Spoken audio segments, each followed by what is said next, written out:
Alright, welcome back to Nick Lenz, Comic Corner Classic, Known Classics. This is episode number 2405 and episode number 2299. Yes, next episode will be the 2300 Doubleshot. So, we have two more trades. First up we have is Wasp, Small World. The only two trades that have in common is that the stars of these books were created by Jack Kirby. Yeah, this is mostly put basically the mini-series Wasp, written by Al Ewing. The artwork mostly put is done by Kisa Null, with issue 4 done by Carolia Barotti. Mostly put for this particular book itself. Here's the thing, it's focused on Janet Von Dyne, but it feels like basically it's a sequel slash follow-up to the Unstoppable Wasp series, which had been discontinued, because there is some stuff from that book. I mean, Nydia's here, obviously. Some of the cast is here, too.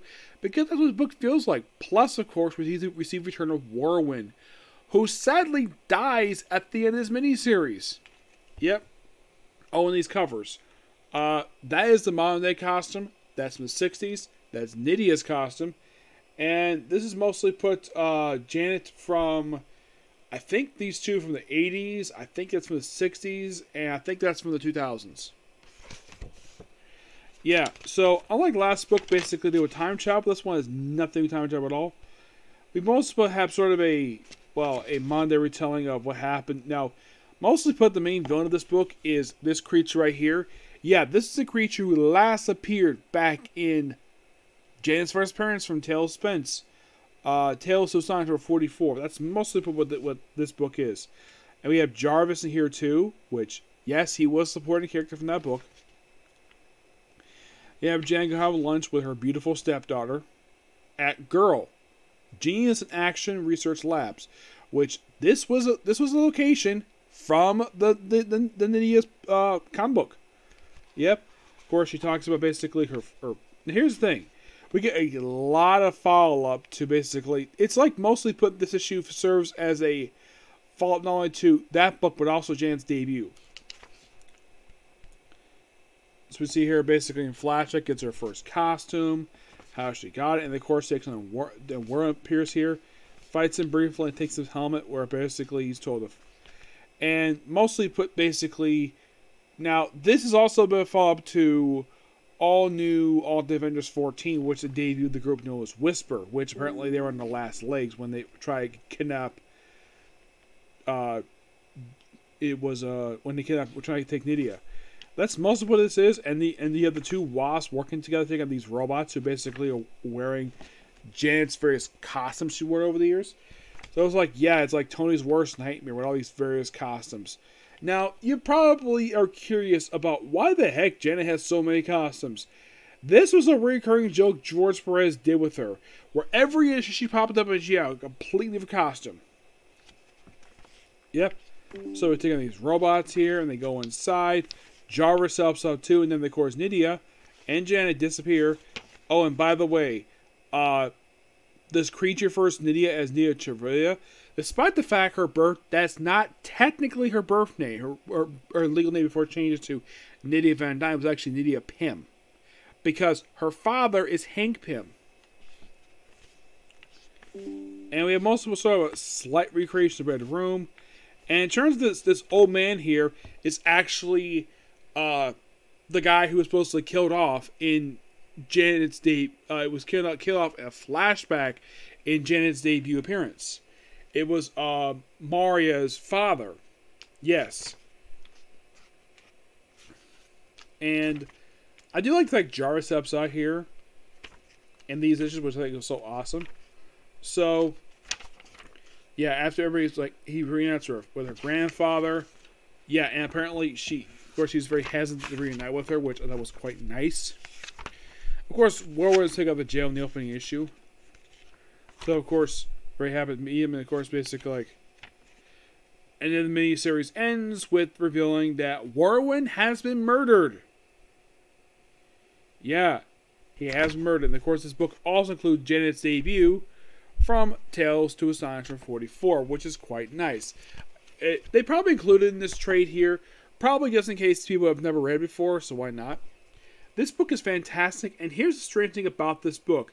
We get that this book is loosely followed up with in another book Al Ewing does, which came out just recently, Avengers Incorporated, which basically loosely followed up this book.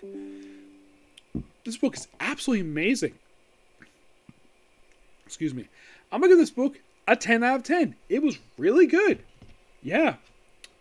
Yeah, and I kind of wish Marvel would stop doing this thing where a lot of the time, if it's not like, well, except for Mortal Hulk, it seems as though a lot of the time Marvel doesn't like writing the really cool comedy stuff that he does, like Chip Zdarsky was known for doing before he did Daredevil. And like the only book that he worked on that was actually lasted longer than a year or two was Immortal Hulk. Despite fact, he also did Loki: Age of Asgard, which was really good. That's the thing with Al Ewing. Like the only got a book that is not as good as the other books is Rocket. It's not as good. It's his most weakest book I've come across. Not terrible per se, but every book he does is really good. You can clearly tell by his writing, he's clearly a fan. He respects the Marvel Universe. Yeah, he's one of those writers who's not controversial. I've never heard anything bad about the guy at all. I really wish I loved him because I really love the guy's work. Alright, so next up basically is a crossover called Captain America Cold War.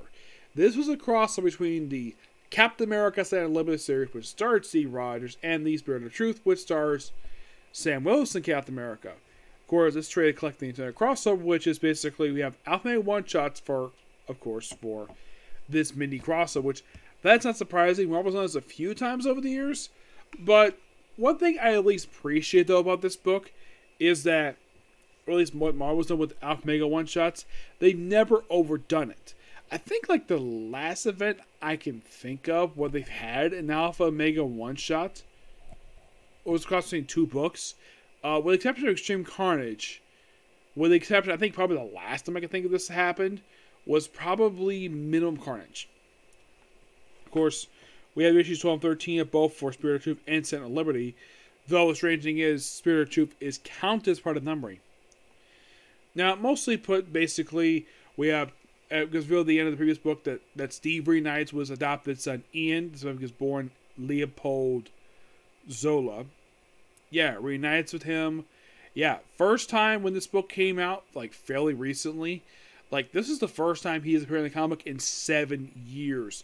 Why the heck Marvel took so long to bring this character back, I don't know. And, yeah, and it also involves this guy here, known as White Hunter. Yeah, this guy here is kind of in the way the main bad guy of this book, mostly. They're trying to take on the Outer Circle, which they're not even featured in this book at all. Not really. And basically, Bucky works with him, and they go to Dimension Z, and this is Zola's Dimension Z. Now, there's one thing in particular about Dimension Z that I think is kind of weird. Like, they bring back Dimension Z, which, by the way, this first in this mention has been seen since the Rick Remender Captain America run. When Dimension was last seen, Ian's hot sister, Jet Black, was last seen going back to that place. And here's something strange about this crossover. Jet Black is not even here. Do not know why she doesn't get back to this story. I mean, he brought back Ian, but not his sister. Why? This particularly bugs me.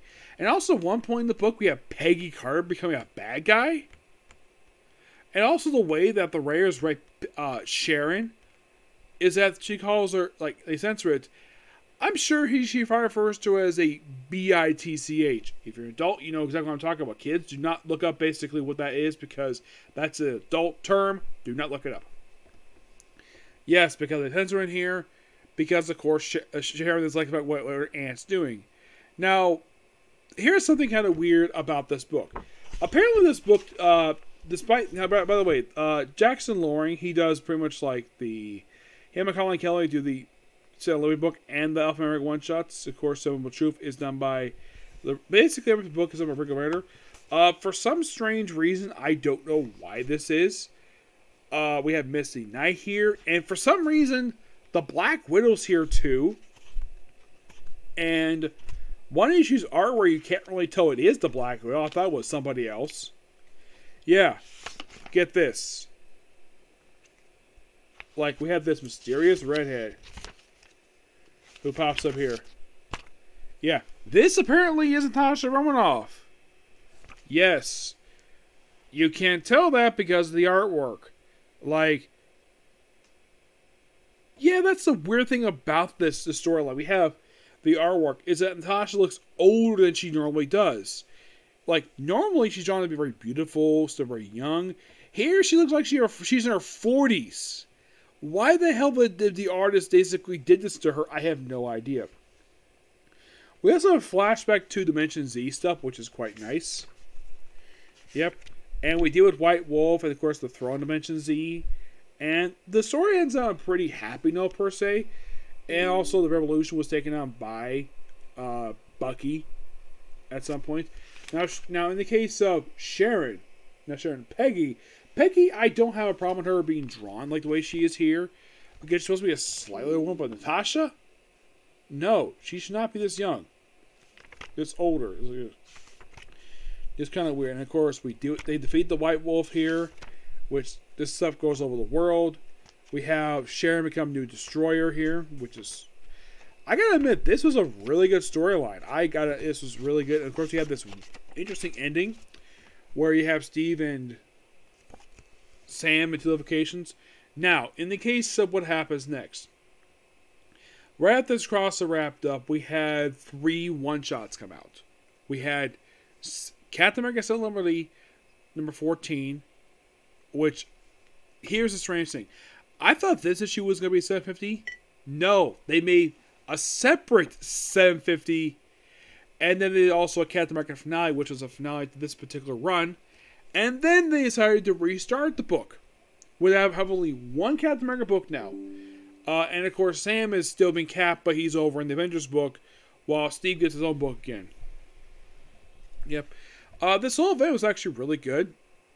Like, the only thing I do follow is some of the artwork, especially from Natasha, which, when you read the story, I'm like, really? She's involved with this? Yeah, it just seems completely random, but in actuality, if you think about it, based on the fact Bucky's here, it makes total sense.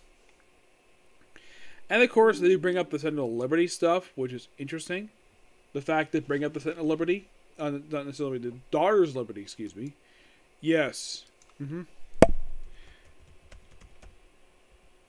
And they're mentioned here, but it's almost like basically that my guess is that they were probably brought in here, and this is my personal theory. I think they were brought in here because of editorial mandate. Yes, I kind of think so. Yeah, I kind of felt as though this is basically just an editorial mandate. They just had to bring they had to mention them here.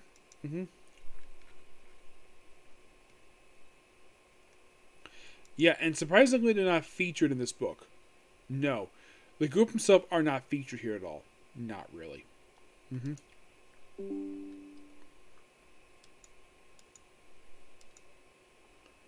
Now, in case you're curious, is the RSO so active? Yeah, it's also, I do appreciate though if I compare notes. Now, they kind of wrap up the whole thing with that, with the Captain America finale.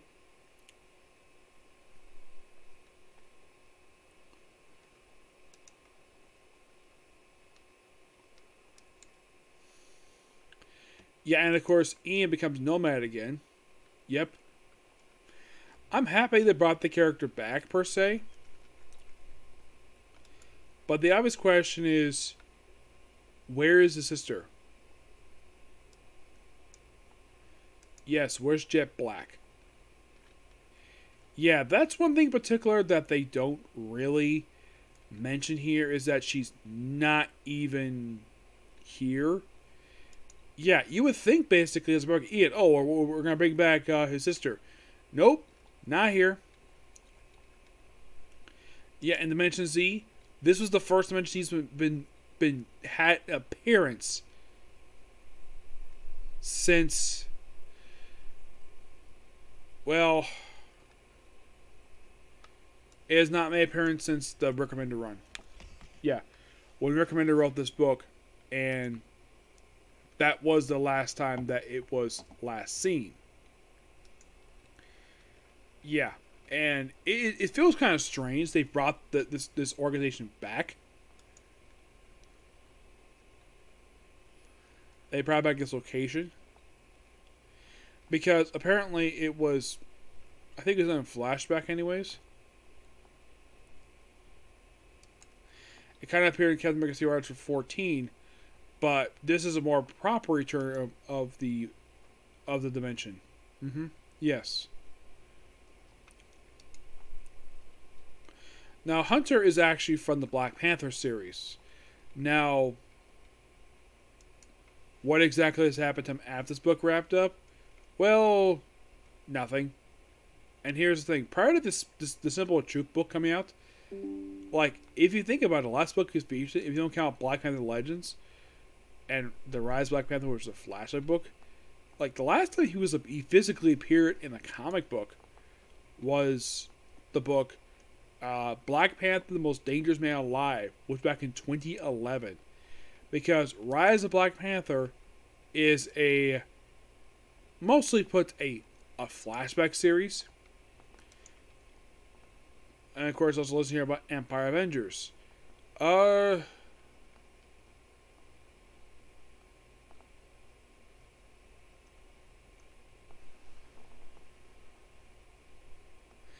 It's more like a minor appearance, but you could say this is a more proper appearance to the guy.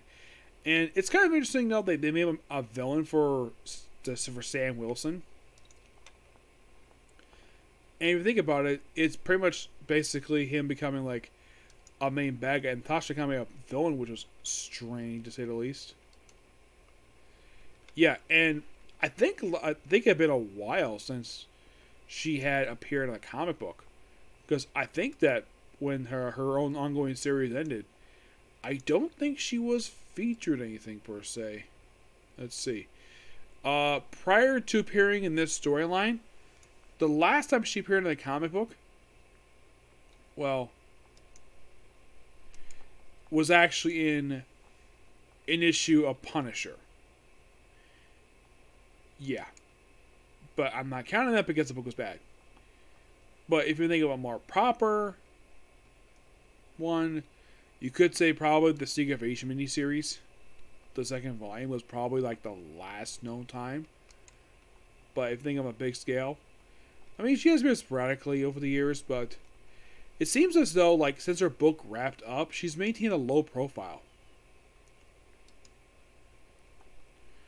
Yeah, that's what it seems like anyway. It seems like once her book wrapped up, her last book with Kelly Thompson, it seems as though she's maintained a low profile the last year.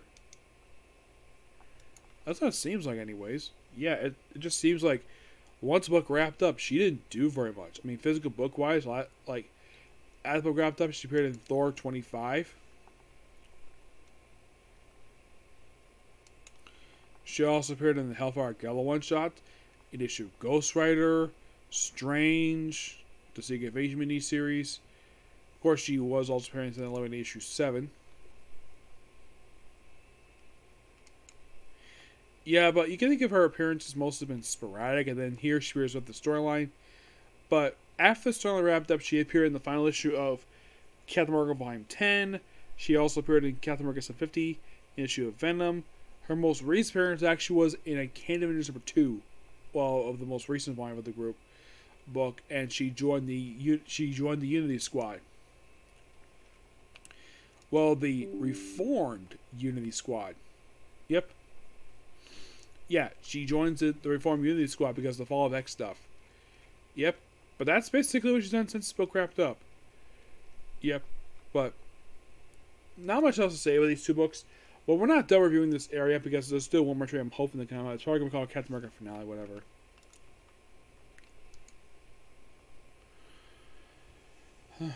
I mean, I'm not sure because they have not really listed exactly what the heck it's going to be called.